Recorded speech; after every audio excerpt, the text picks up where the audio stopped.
मेरा नाम विनय शुक्ला है। मैं प्रयागराज उत्तर प्रदेश का रहने वाला हूँ। आज हमारी 27 फरवरी का सेकेंड डे का क्लास था। आज हमें कंपोनेंट की पहचान करना सिखाया और आईसी एमडी सर ने हमको पावर आईसी माउंट और रीमाउंट करना सिखाया।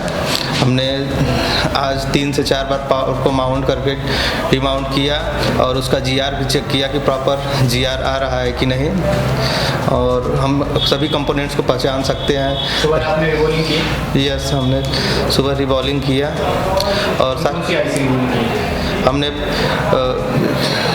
EMMC CPU, double decker CPU, power IC हमने रिवॉल्व किया। और thank you MD sir, thank you Dev sir, हमें अपॉर्चुनिटी देने के लिए धन्यवाद।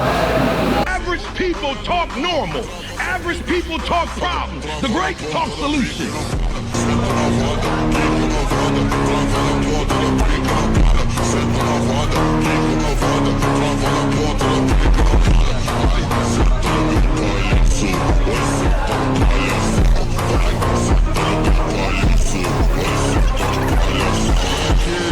Average people talk normal.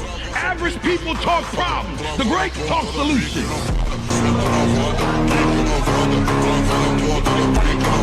Set my father,